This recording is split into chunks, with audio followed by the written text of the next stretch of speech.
बिस्मिल्लाहिर्रहमानिर्रहीम। अस्सलाम वालेकुम। राइजिंग एजुकेशन यूट्यूब चैनल पे खुश आमदीद। मैं हूं मोहम्मद शाहिद अजीम और अल्टीमेट पाइथन प्रोग्रामिंग ट्यूटोरियल की एक नई वीडियो के साथ हाजिर। दोस्तों फाइनली आज हम वेरिएबल के टॉपिक से निकल के आगे इनपुट्स में जाने लगे हैं। तो हम देखेंगे कि इनपुट क्या होती है और एक पाइथन प्रोग्राम में हम इनपुट कैसे ले सकते हैं।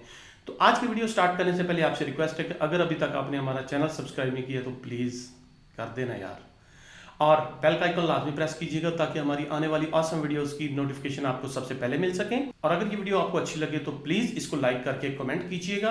और हमारे व्हाट्सअप ग्रुप का लिंक भी नीचे डिस्क्रिप्शन में मौजूद है, तो अगर आप मुझसे बात करना चाह रहे हैं तो मेरा व्हाट्सअप ग्रुप ज्वाइन कीजिए। तो चलें जी, व्हाट्सअप पे भी मिलते हैं। आज हमने देखना है इनपुट को। इनपुट क्या है? एक प्रोग्राम के अंदर जो वैल्यूज, जो डाटा हम यूजर से लेते हैं वो इनपुट कहलाता है। तो हम जब भी कोई प्रोग्राम लिखते हैं हमने कुछ ना कुछ वैल्यूज जो है वो यूजर से लेनी होती हैं। लाइक हम एक सिंपल सा प्रोग्राम लेते हैं, take 2 numbers from user and add them and show results. तो अब एक सादा सा प्रोग्राम है, इसमें भी हमें 2 नंबर यूजर से लेने हैं। सो हम चलते हैं अपने विजुअल स्टूडियो पे और चल के इसको प्रैक्टिकली करके देखते हैं। हम आगे विजुअल स्टूडियो में और यहाँ पे आके हम एक नई फाइल बना लेते हैं और उसका नाम रख देते हैं इनपुट डॉट पाई। इनपुट डॉट पाई फाइल हमारे पास बन गई। अब यहाँ सबसे पहले तो अपना प्रोग्राम लिख लेते हैं कि हमने करना क्या है। तो हमने करना है take 2 numbers from user and calculate their sum. अब इस प्रोग्राम को अगर आप देखें तो इसमें सबसे पहले क्या कहा गया है, टेक 2 नंबर्स फ्रॉम यूजर। ये हमारी इनपुट है। हमने यूजर से कोई ना कुछ इनिशियल डाटा, कुछ इनिशियल इंफॉर्मेशन लेनी होती है जिसको हमने प्रोसेस करना होता है। तो ये जो 2 नंबर हमने यूजर से लेने, ये हमारी इनपुट होगी। तो पाइथन के अंदर इनपुट लेने के लिए इनपुट का ही फंक्शन इस्तेमाल होता है। उसका सिंटैक्स क्या है हम देख लेते हैं। इनपुट, और यहाँ पे हमने अपना एक मैसेज देना होता है, एक प्रॉम्प्ट देनी होती है जो हम यूजर से लेना चाह रहे हैं। यहाँ पे हम यूजर को कुछ गाइड करते हैं कि वो क्या एंटर करे। लाइक इस प्रोग्राम में अगर हमने यूजर से 2 नंबर्स लेने हैं तो हमने उससे 1 बाय 1 नंबर लेने हैं और उनको लेके कहीं स्टोर कर। तो हम एक सिंपल सी इनपुट लेते हैं। मतलब यूजर से हम कहते हैं कि वो अपना नाम एंटर करे, और जब वो अपना नाम एंटर करेगा तो हम उसको ग्रीट करेंगे, हम उसको वेलकम करेंगे। अब इनपुट में ये होता है कि आपने जब इनपुट लेनी है उसको लेके किसी न किसी वेरिएबल में स्टोर करना है। तो सबसे पहले हमें एक वेरिएबल बनाना पड़ेगा। तो मैं एक वेरिएबल बना लेता हूँ, नेम इज इक्वल टू, और यहाँ पे मैं लिखता हूँ इनपुट, स्पेलिंग देख लीजिए INPUT पुट, और स्मॉल में, ठीक है। इनपुट के आगे छोटी ब्रैकेट शुरू, ये भी चूंकि एक फंक्शन है तो 2 पैरेंथेसिस इसके सामने आएंगे, और यहाँ एक स्ट्रिंग आएगी जो एक मैसेज देगी। हम उसे कहेंगे प्लीज एंटर योर नेम। हमने उसे कहा कि आप अपना नाम एंटर करो। सिंटैक्स अगेन देख लीजिए, variable is equal to input, और यहाँ पे हम उसे एक मैसेज देंगे, ठीक है जी। इनपुट फंक्शन क्या करेगा, ये जब भी एग्जीक्यूट होगा तो ये होल्ड कर लेगा स्क्रीन को, रुक जाएगा और यूजर का वेट करेगा कि वो कोई चीज एंटर करके एंटर का बटन दबाए। तो जो कुछ भी वो एंटर करेगा वो न्यू के वेरिएबल में आ जाएगा। अब हम क्या करते हैं, हम सिंपल एक प्रिंट लगाते हैं और यहाँ पे लिखते हैं वेलकम, और यहाँ पे नेम की वैल्यू प्रिंट करवा देते हैं। वेलकम नेम के नेम में जो भी वैल्यू आई है उसको उठा के प्रिंट करवा दो। So let's execute it. पहले हम करते थे Ctrl+S सेव करके हम नीचे जाके कमांड लिखते थे। आज कुछ भी नहीं करेंगे, सिंपली हम यहाँ से जाके ये प्ले का बटन प्रेस कर देंगे। जब हमने प्ले का बटन प्रेस किया तो यहाँ पे देखें लिखा रहा है प्लीज एंटर योर नेम। हम यहाँ पे अपना नाम लिखेंगे। लाइक मैं अपना नाम लिखता हूँ मोहम्मद शाहिद अजीम, ये लिखा, और एंटर का बटन दबाते हैं तो वो हमें आंसर दे रहा है वेलकम मोहम्मद शाहिद अजीम। तो मतलब हम उसे जो भी वैल्यू देंगे वो हमें उसका रिटर्न वेलकम की सूरत में दे देगा। तो मतलब ये हुआ कि हमने यहाँ पे जो भी वैल्यू एंटर की थी वो बेसिकली नेम वेरिएबल में पहुंची, और वहां से उठ के वेलकम के साथ अपेंड करके वो वैल्यू प्रिंट करवा देगी। ये बड़ा एक सिंपल सा हमने इनपुट का इस्तेमाल देखा। हम ये नहीं देख रहे कि इनपुट के साथ हमने किया क्या, हम तो ये देख रहे कि हमने यूजर से इनपुट ली कैसे। तो हमने इसका क्या करना है वो बाद के मसाइल हैं। अच्छा, अब मैंने यूजर से उसकी एज भी पूछनी है, तो मैं एक और वेरिएबल बना लेता हूँ एज इज इक्वल टू, और यहां करता हूं इनपुट, और स्ट्रिंग में प्रॉम्प्ट देता हूं प्लीज एंटर योर एज, ठीक है।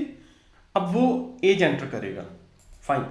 अब मैंने उसको वापस बताना है कि हाउ ओल्ड यू आर। तो मैं यहाँ पे एक प्रिंट स्टेटमेंट लगाता हूँ, प्रिंट, और प्रॉम्प्ट देता हूँ यू आर, और इसके बाद मैंने एज वेरिएबल की वैल्यू प्रिंट करवानी है और फिर एक मैसेज साथ अपेंड करवाना है, ईयर्स ओल्ड, नाइस। बस मैंने ये चीज़ प्रिंट करवानी है। अच्छा, इसको करने के बाद मैं जाके इसको रन करता हूँ तो आप देखिए वो कहता है एंटर योर नेम, मैं कहता हूँ शाहिद। वो कहता है एंटर योर एज, मैं कहता हूँ जी 29 और एंटर दबाता हूँ तो कहता है welcome Shahid, you are 29 years old, nice. ठीक है जी। तो इनपुट के फंक्शन की मदद से हम कोई भी वैल्यू लेके एक वेरिएबल में, लेकिन एक बात याद रखिएगा कि इनपुट फंक्शन के अंदर जो भी वैल्यू जाती है वो स्ट्रिंग की फॉर्म में होती है। तो बेसिकली इनपुट की जो आउटकम होती है वो एक स्ट्रिंग होती है।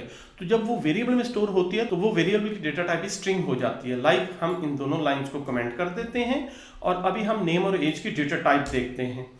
तो हम करते हैं प्रिंट टाइप नेम।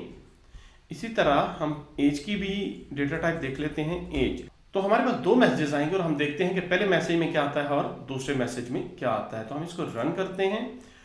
सो वो कहता है एंटर योर नेम, मैंने कहा शाहिद, ये एक स्ट्रिंग वैल्यू मैंने दी तो इसने तो स्ट्रिंग होना ही होना है। इसके बाद एज एन एज मैंने एक नंबर दिया, तो बेसिकली तो एज वेरिएबल जो है उसको इंटीजर बनना चाहिए, लेकिन हम देख रहे हैं कि पहला भी क्लास स्ट्रिंग है और दूसरा भी क्लास स्ट्रिंग है। ऐसा क्यों?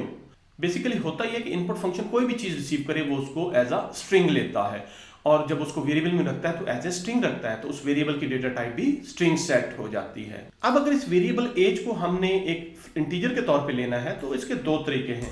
पहला तरीका तो ये है कि एज वेरिएबल को हम इंट में कास्ट कर लेते हैं। तो हम क्या करते हैं, हम यहाँ एक और वेरिएबल बनाते हैं, age1 is equal to int age. Age एक स्ट्रिंग वेरिएबल है, लेकिन जब मैंने उसको इंट में कास्ट किया तो वो एक इंटीजर बन जाएगा। तो age1 की डेटा टाइप क्या होनी चाहिए, तो मैं यहां पे प्रिंट करवाता हूं, print data type of age1 is type age1। Okay जी। हम इसको सेव करके इसको रन करते हैं। तो आप देखें वो कह रहे हैं नाम दें, दिया, एज दें, दी। तो अब क्या हो रहा है, पहला स्ट्रिंग, दूसरा स्ट्रिंग, लेकिन वो कहता है type of age1 is int. तो हमने क्या किया, एज वेरिएबल को इंट में कास्ट करके age1 को कास्ट कर दिया। अगर तो आपने जो इनपुट लेनी है वो एज अ स्ट्रिंग ही लेनी है तो तब तो ठीक है, इनपुट फंक्शन सही काम कर रहा है। लेकिन अगर आप कहते हैं कि इसको इंटीजर होना चाहिए तो आप उसको इस तरीके से कास्ट कर सकते हैं, और उसका दूसरा तरीकेकार यही है, आप इस इनपुट फंक्शन को ही इंट कास्टिंग फंक्शन में रैप कर लें। अब होगा क्या कि इनपुट फंक्शन जो भी वैल्यू लेगा उसको एज अ स्ट्रिंग देगा, लेकिन बाहर ये जो इंट बैठा है ये उसको इंटीजर में कन्वर्ट करके एज को दे देगा। अब आप देखिएगा जरा, मैं ये जो नेम है इसको बंद कर देता हूं। इसी तरह ये जो नेम की इनपुट हो रही है मैं इसको भी बंद कर देता हूं। अब हम एक ही इनपुट ले रहे हैं एज, और उसको हम कास्ट कर रहे हैं इंट में और एज वेरिएबल में रख रहे हैं। तो हम देखते हैं कि उसकी डेटा टाइप हमारे पास क्या आती है। तो मैं पिछली आउटपुट क्लियर कर देता हूं। तो हम इस प्रोग्राम को रन करते हैं एंड यू सी वो हमसे कह रहा है प्लीज एंटर योर एज। मैं यहाँ पे एज एंटर करता हूँ, लेट्स से 23, और वो कहता है क्लास इंट। अब हमें यहाँ आके दोबारा कास्टिंग करने की जरूरत पेश नहीं आई। हमने यहाँ जब इनपुट ली तो इमीडिएटली हमने उसको कास्ट कर लिया। इसी तरह हम एक वेरिएबल बनाते हैं height.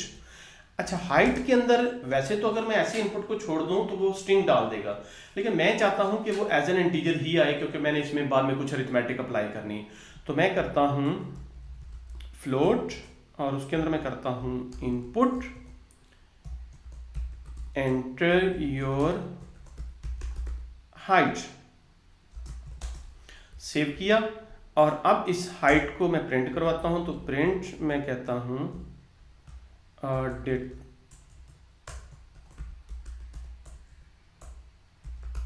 Height is equal to,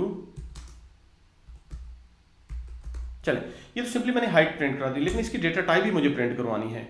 तो मैं करता हूं print data type of height is क्या है, टाइप हाइट। ठीक है जी। तो ये जो हमने एज ली हुई है इसको हम कमेंट कर देते हैं और इसको रन करते हैं। तो देखें क्या कहता है, एंटर योर हाइट। हम इसको हाइट देते हैं 5.9। ठीक है जी, एक इंटीजर वैल्यू मैंने दी। तो कहता है हाइट तो ये है 5.9 है, लेकिन इसकी जो डेटा टाइप है वो फ्लोट है। तो मतलब ये हुआ कि इनपुट की जो आउटकम आ रही है वो एक स्ट्रिंग है, लेकिन ये फ्लोट उसको फ्लोट में कास्ट करके हाइट वेरिएबल में रख रहा है और हाइट की जो डेटा टाइप सेट हो रही है वो फ्लोट हो रही है। तो इस तरीके से आप यूजर से इनपुट ले सकते हैं और उसको अपनी मर्जी की किसी भी डेटा टाइप में कास्ट करके उसको वेरिएबल में रख सकते हैं। उम्मीद है आज की वीडियो आपको पसंद आई होगी। अगर वीडियो अच्छी लगी है तो प्लीज़ इसके ऊपर एक कमेंट और एक लाइक लाजमी कीजिएगा।